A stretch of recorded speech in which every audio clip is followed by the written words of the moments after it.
버리지 않는, 결코 굴복하지 않는 깨끗한 영혼을 가지고 이 정치판에서 살아남는 정권을 여러분들에게 보여줌으로 해서 국민 여러분의 위대한 선택으로 대한민국의 새 정부를 운영할 영광스러운 하고 싶은 얘기 한마디 하겠습니다. 야, 기분 좋다. 야, 기분 좋다. 오랜만에 듣는 목소리네요. 앞서 전해드린 대로 8년 전 오늘 세상을 떠난 고 노무현 전 대통령의 8주기 추도식 오늘 오후 2시에 봉하마을에서 거행이 됩니다. 역대 최대 인파가 모일 것으로 예상이 되고 또 문재인 대통령도 참석을 할 걸로 전해지죠. 이분을 좀 만나보겠습니다. 노 전 대통령과는 대선 후보 때부터 그 마지막 봉하마을에까지 함께 하면서 마지막 비서관이란 별칭을 얻었고요. 이후에는 대표적인 친문 인사로 이번 대선에서도 문재인 대통령을 그림자 수행한 분, 더불어민주당 김경수 의원 연결이 돼 있습니다. 김경수 의원님 안녕하세요. 네, 안녕하세요. 오랜만입니다. 오랜만입니다. 지금 봉하에 계시는 거죠? 예. 예, 지금 이제 2시니까 아직은 뭐 시간이 좀 남았는데 현장 분위기가 어떻습니까? 어제 지난 주말부터 아마 사람들이 좀 많이 다녀갔다고 그러고요. 예. 저도 이제 어제 오후에 그 봉하러 왔는데 사람들이 뭐 추도식 전날인데도 평소보다는 훨씬 많은 분들이 다녀가고 계시더라고요. 그래요. 평소 그러니까 매년 참석을 하셨는데 네.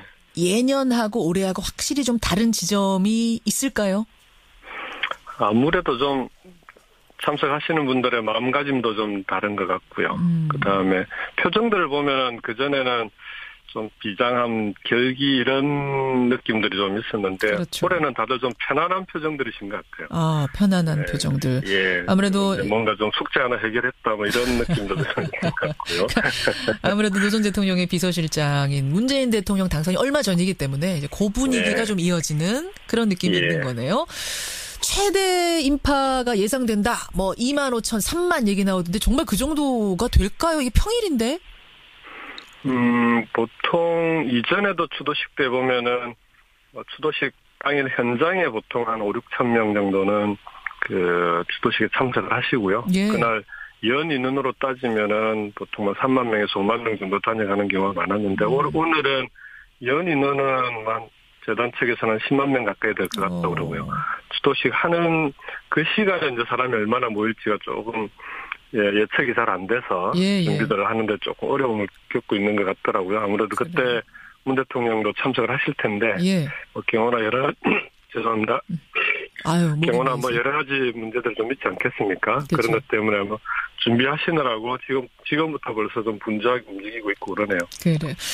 문재인 대통령이 비서실장이었다면 이제 김경수 의원은 비서관으로 곁을 쭉 지켜온 분인데 뭐 매년 맞는 추도식입니다만 오늘 아침 개인적인 소감, 느낌 어떠세요?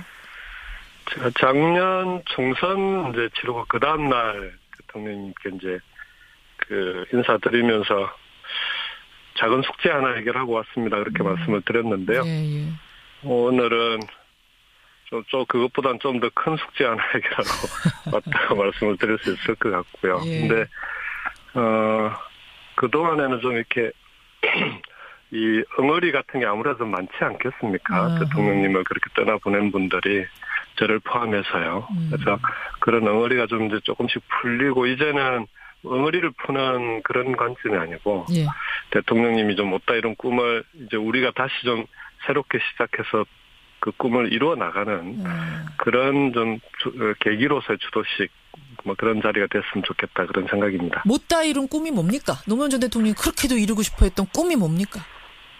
어찌 보면은 가장 평범한 꿈이었던 것 같아요. 그 사회가 좀 상식이 통하는 사회가 됐으면 좋겠다. 반칙과 특권이 없는 세상이 됐으면 좋겠다. 지역 지방과 수도권이 골고루 잘 사는 세상이 됐으면 좋겠다. 뭐 성실하고 정직하게 살아도 성공할 수 있는 세상이 됐으면 좋겠다. 너무나 이게 어찌 보면은 평범하고 꼭 돼야 되는 누구나 이루어졌으면 하는 그런 평범한 꿈들인데요. 그게 아직 우리 사회가 안 되고 있는 거 아닙니까? 이제는 좀 우리 사회도 그런 상식이 통하는 그런 세상이 좀 됐으면 좋겠습니다. 당연한 것이 당연하게 이루어지는 세상? 그 꿈이 좀 이루어졌으면 좋겠다. 그나저나 문재인 대통령도 어제 봉하마을에 도착하셨죠? 봉화마을은 아니고요. 그저께 양산으로 오셨어요. 아, 양산까지. 예. 오늘 오시는 거군요, 봉화에. 그렇죠. 이따 네. 이제 추도식 시간 전에 봉화에 오셔서 이제 그 권양숙 여사님이랑 뭐 오찬도 하실 것 같고요. 예, 예. 그리고 추도식에 참석하실 것 같습니다. 아, 이제 대통령이 돼서 돌아온 비서실장을 보면 노무현 전 대통령이 살아 계셨다면 뭐라고 네. 하셨을까요? 특별히 무슨 말씀은 안 하셨을 것 같고요. 고생도 했고 또 앞으로 좀 잘했으면 좋겠고 또 대통령을 직접 해보셨으니까 예. 그 길이 얼마나 힘들고 어려운 길인지 아시지 않겠습니까? 그렇죠, 그렇죠. 그래서 뭐 어깨를 좀 토닥토닥 해주시지 않았을까 그런 생각도 듭니다. 말 없이 토닥토닥. 네. 그냥 마냥 아유 잘했다 축하한다 이게 아니라는 말씀이네요. 고생길이란 걸 아니까. 이게 성공한 대통령 되기가 얼마나 힘들고 어려운지 본인이 여러 번 그런 말씀을 하셨기 때문에요. 예. 우리 사회에서 이렇게 또 갈등과 대립이 워낙 첨예한 사회 아닙니까? 그걸 잘 풀어나갔으면 좋겠다는 그런 좀 기대도 있으실 것 같고요. 그래요. 저는 뭐 이번에는 뭐 국민들이 그런 좀 이 성공한 대통령이 꼭 탄생했으면 좋겠다는 기대감들이 높아서 예. 그럴 가능성이 높다고 보는데 뭐 함께 그렇게 만들어 가야 되지 않겠습니까? 아니 그러고 보면 김경수 의원은 노 전 대통령 또 이번 문재인 대통령 다 곁에서 쭉 지켜온 본 분으로서 두 예. 분의 공통점은 뭐고 다른 점은 뭡니까? 공통점은 뭐 이렇게 겉으로 보이는 모습은 차이가 좀 많은 것 같은데 속에 들어있는 성정은 비슷하신 것 같아요. 아 겉으로는 어떻게 다르세요 두 분이? 대통령님은 아무래도 좀 겉으로 보아도 열정이 많고요. 노 전 대통령 신이나 흥도 많고, 흥이 많으시죠. 그다음에 유머도 좀 어떤 자리에 가시나 항상 좀 자리를 즐겁게 만드는 그런 편이신데 예예. 문재인 대통령님은 그보다는 훨씬 좀 차분하시잖아요. 그렇죠. 누가 예. 봐도. 그리고 좀 젠틀하고 점잖다는 그런 편이신데 아하. 그 모습은 그렇게 다른데 속에 들어있는 심지라고 하나요? 예. 이게 이제 어려운 상황들을 만나거나 했을 때 보면은 두 분이 대처하는 방식이 거의 비슷한 것 같아요. 그러니까 어려울수록 원칙으로 돌아가라. 그리고 위기가 닥치면 꼭 정면 돌파하시고 아하. 그런 면들이 좀 비슷하신 것 같고 예. 차이라고 하면은 뭐 개인적인 차이라기보다는 아무래도 이제 문 대통령 같은 경우에는 청와대에서 직접 국정 경험을 다 하셨잖아요. 그렇죠. 노 대통령님은 그런 이제 해수부 장관을 하셨지만 국정을 직접 경험하고 들어왔다기보다는 들어와서 그런 걸 다 경험하시면서 하나하나 새로 개척해 나갔던 분이고 예, 예. 그걸 직접 옆에서 지켜보고 이제 그 경험을 토대로 국정을 운영하시기 때문에 예. 그런 건 좀 두 분의 차이가 아닐까 싶습니다. 알겠습니다. 근데 김경수 의원 사실 선거 기간에 그림자 수행을 했던 분이기 때문에 저는 청와대로 같이 들어가실 줄 알았어요. 그렇게 예상했던 분들이 많고 안 네. 가시는 겁니까? 끝내? 저는 제가 총선 때 우리 지역 국민들, 김해 시민들한테 한 약속도 있고요. 지금은 제도가 청와대로 들어가려면 국회의원 겸직이 안 되기 때문에 그렇죠. 의원직을 내놓고 가야 되는데 그건 좀 시민들에 대한 도리가 아니라고 생각합니다. 그리고 그래서. 또 청와대에는 저보다 훌륭한 분들이 또 옆에서 잘 보좌해 주실 거라고 믿고요. 국회나 당에서 해야 될 일도 많지 않겠습니까? 예. 그래서 안 들어가는 것으로.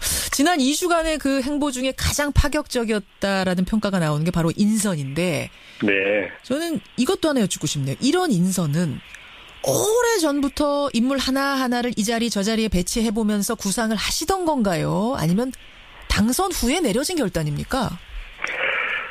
저도 그게 좀 궁금했었는데요. 예. 국민들이 좀 파격이라고 생각했던 그런 인사하신 다음에 여쭤보면, 예. 특히 이제 총무비서관, 오히려 이제 장관이나 수석들 이런 인사들도 파격이 있었지만 제일 국민들이 파격적으로 느꼈던 게 윤석열 검사하고 그다음에 우리 청와대 총무비서관이었거든요.